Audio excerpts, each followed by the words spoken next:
Comemora-se este ano o centenário da descoberta da insulina. Para assinalar a data, há uma exposição itinerante a percorrer o país. Conta a história da diabetes e do tratamento desta doença. Neste mês de janeiro, a exposição está patente na Faculdade de Medicina de Lisboa. É de lá que vamos com a Filipa Marques Henriques. É uma viagem pelos principais marcos históricos relativos ao tratamento da diabetes desde o Antigo Egito, porque as primeiras referências a esta doença apareceram em 1550 a.C. É isso mesmo que vamos descobrir com o Dr. Luís Gardete Correia, que pertence à Comissão de Desenvolvimento desta exposição. E aqui encontramos precisamente esta referência de que falávamos, o Papiro de Ebers. Exatamente, aqui está documentado o Papiro de Ebers, é o mais antigo documento que chegou até nós relativamente a uma pessoa, um jovem, que terá diabetes.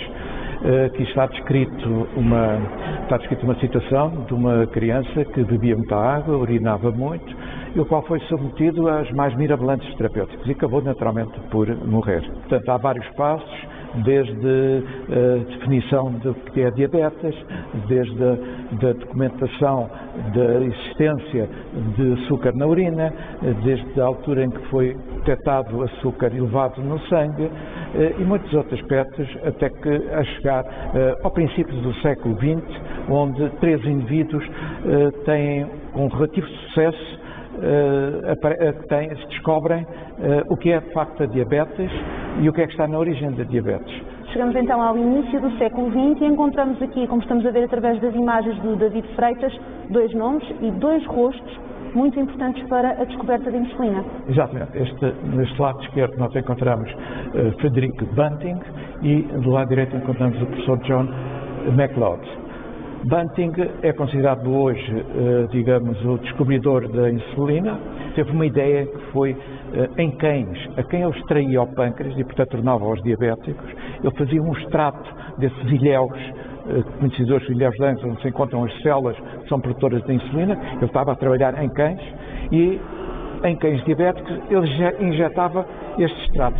E depois o que verificou é que injetando este extrato, é claro que fez várias experiências, não foi logo no princípio, em agosto de 1921 ele verificou que conseguia reduzir substancialmente a glicémia a estes cães que estavam diabéticos. É claro que isto não aparece só de uma pessoa, portanto o MacLeod, que foi o mentor de toda esta investigação. Banting trabalhou com Best foi um ajudante que o MacLeod lhe deu para os trabalhos, e aparece um quarto indivíduo que é Collip, e que foi responsável pela estabilização, pela purificação da insulina, porque nos primeiros tempos a insulina era muito impura e, portanto, os resultados eram às vezes decepcionantes.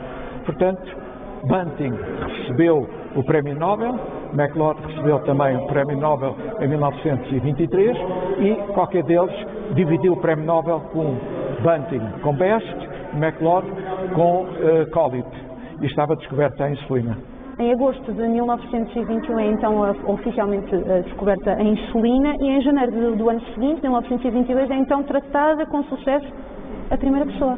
Exatamente. Leonard Thompson, que é este jovem que tem aqui na fotografia, que tinha 14 anos e que estava praticamente a entrar em coma. E, portanto, o que eles fizeram foi administrar esse extrato pancreático já bastante purificado por Collip e verificaram que a glicémia e a glicosúria, portanto a quantidade de açúcar na urina, baixava muito significativamente. É evidente que com esta administração as coisas não foram simples, fez um abscesso, teve febre, mas o resultado foi altamente animador, o que permitiu depois etapas seguintes no sentido de melhor purificação da insulina, insulinas mais eficazes, que permitiram já nos meses a seguir ter sucesso em muito mais pessoas que de outra forma teriam morrido. Ao falarmos destes 100 anos de descoberta da insulina, não podemos também ignorar que em Portugal, em 1926, foi fundada a Associação de Diabetes mais antiga do mundo, por Ernesto Roma. Sim, exatamente. Ernesto Roma era um médico e estava em Boston, nos Estados Unidos, passado pouco tempo da descoberta da insulina. Ele verificou o que era o milagre da insulina. A insulina, quando começou a ser produzida, ainda hoje é muito cara, e então ele veio para Portugal e, juntamente com mecenas e doentes dele, ele tinha um consultório na Avenida Liberdade, portanto havia muita gente da Baixa de Lisboa. Ele conseguiu juntar dinheiro e criar a Associação Protetora dos Diabéticos Pobres, e que tinha como objetivo fornecer gratuitamente aos pobres a insulina. As pessoas tinham que trazer um atestado que vinha da Junta de Freguesia a comprovar a sua pobreza. A segunda etapa, imediatamente a seguir, foi descobrir que isto não bastava dar, era preciso ensinar as pessoas a gerir a sua própria diabetes. A pessoa tinha que fazer 4, 5, 6 injeções por dia, tinha que se autocontrolar e, portanto, o que ele criou a seguir foi um centro de educação, aquilo que hoje chamamos pomposamente de educação terapêutica, e que é ensinar a pessoa a gerir a sua doença e, por outro lado, um passo seguinte é integrá-la na sociedade. Esta é uma exposição itinerante que está patente aqui na Faculdade de Medicina da Universidade de Lisboa até ao final do mês de janeiro. Conversamos com o diretor desta faculdade, o professor Fausto Pinto, porque encontramos aqui, com esta história da insulina, também um paralelismo com os tempos que estamos a viver atualmente. É verdade, e a descoberta da insulina foi, de facto, um dos grandes momentos da medicina. E isto compara-se com o que estamos a passar atualmente, em que as pessoas ficam muito admiradas porque é que em 9 meses se desenvolveu uma vacina, mas, de facto, foram seguidos tudo aquilo que são os critérios rigorosos de desenvolvimento, neste caso, de uma vacina. Houve uma concentração imensa de esforços para que isso fosse feito com a rapidez necessária para que pudéssemos, tão rápido quanto possível, encontrar algo que nos pudesse resolver o problema que agora temos, que é o problema da pandemia, e que a vacina é fundamental para o podermos ultrapassar.